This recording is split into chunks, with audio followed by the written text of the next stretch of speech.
Hello, this is Daniel Mart, and today I'm going to be doing another episode review. This is going to be for True Detective, Episode 2, Season 1, Seeing Things.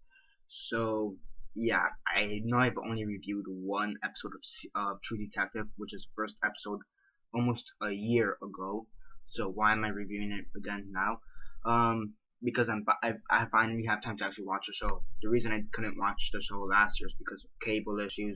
I think we got the cable changed and something. I guess we just didn't have the show at the channel at the moment, and we didn't get it till after it ended. So yeah, but I'm finally able to watch True Detective. Really excited, and yeah, I've rewatched the review I did over a year ago for episode 1, and my views are pretty much still the same. I've rewatched episode 1, and yeah, my views are more or less the same thing. So yeah, I'll leave an annotation for episode 1 review somewhere up here. And yeah, I'm gonna try to watch every single True Detective episode within this first week. In this 1 week, and maybe review the whole thing at least by the end of next week, more or less. So yeah, episode 2, season 1, True Detective, Seeing Things. Let's start with the review. 10-second spoiler warning as usual, starting now.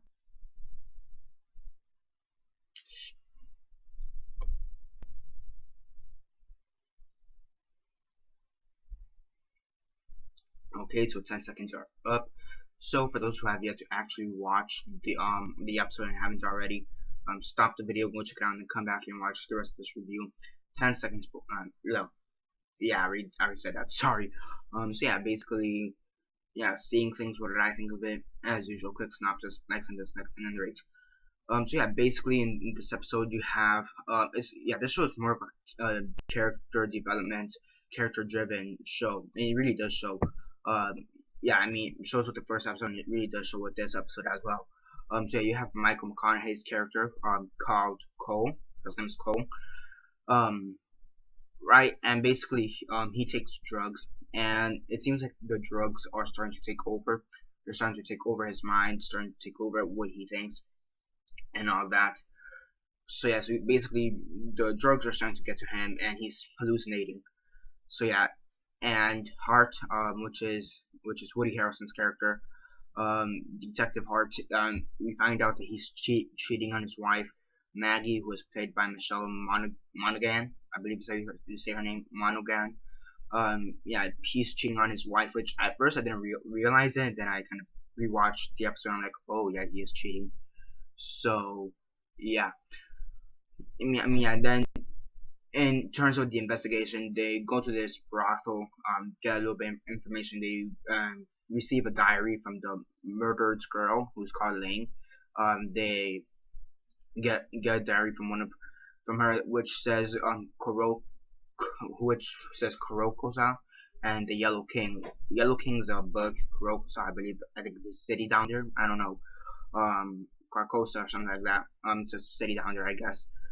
And yeah, basically they're investigating this, and then what happens is that there's this special task force and detective task force that wants to take over the control of the investigation, and the leader of the whole police department down there is giving them at least 2 weeks to solve this murder or move on to something else.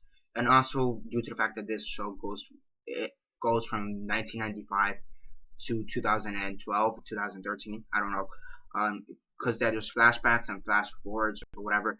The show takes place between two different time periods, 1995, which is the detective work and all that, and then 2012, 2013, which is in the future, right around our time, obviously. Basically in the 2012, 2013 timeline, basically you have Cole, who's discussing the death of his daughter, and yeah, that's really it. Hart, he says a little bit of things about Cole, how he is, but that's really it. So yeah, I mean, overall, again, it's a pretty great show. It's a pretty intellectual show. It really does make you think. I think it's one of those shows you do need to rewatch a couple times, or at least the episodes a couple times.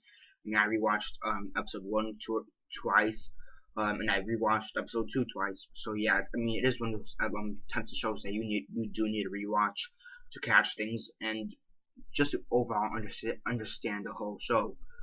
So yeah, it's very intelligent. The writing again is very intelligent. The fact that they could get people like Woody Harrelson and Michael McConaughey into a show such as this just shows how much of a big budget they have to even hire these types of people, especially since Matthew McConaughey, or yeah, considering the fact that McConaughey, he's growing in popularity as of recent. So yeah, I mean this really did help him. So yeah, again the writing's incredible. It's pretty amazing.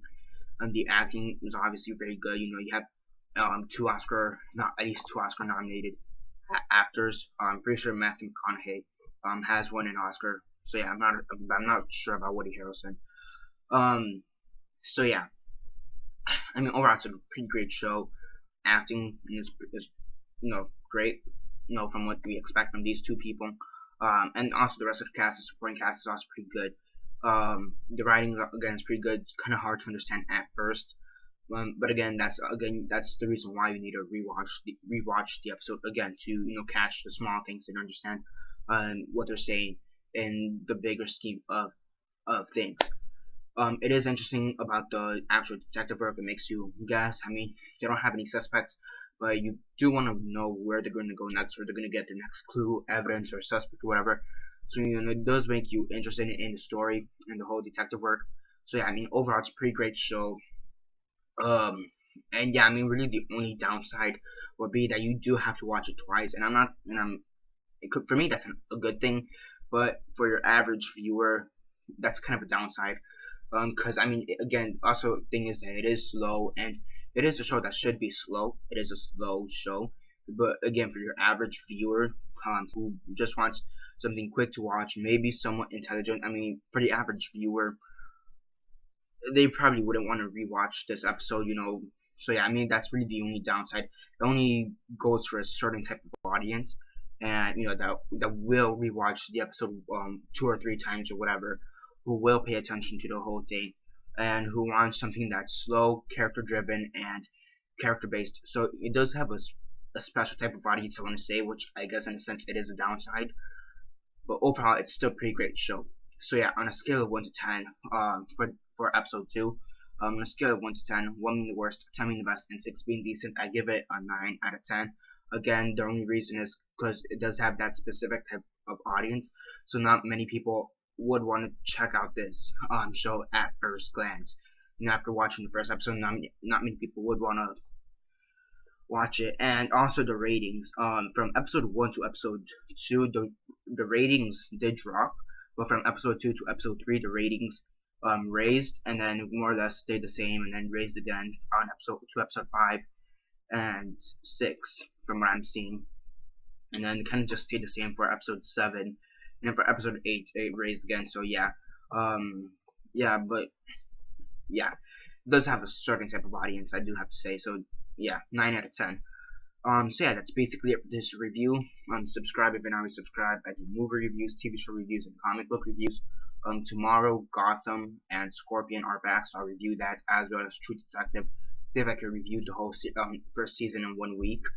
And yeah, comment down below on your thoughts on the show, but please do not put any spoilers, so I could catch up on it. Don't put any spoilers. And yeah, and also, if you guys know when season 2 premieres, can you put that down below? I know it says summer of 2015, but do you guys know an exact air date? That'd be very much appreciated. I'm really interested. And yeah, and one more thing to say about the show is that it's an anthology series, so it's not gonna have the same cast for every season, similar to American Horror Story. It's an anthology series, different plots, different cast members, different settings and everything, different timelines. So yeah, that's good. It's similar to American Horror Story in the fact that it is an anthology series. So yeah, and yeah, again, subscribe, comment down below, like the videos on Facebook, Twitter, MySpace, or whatever you guys prefer. Again, please do not put down spoilers down in the comments below. And that's basically it for now. This is Daniel Mart signing off.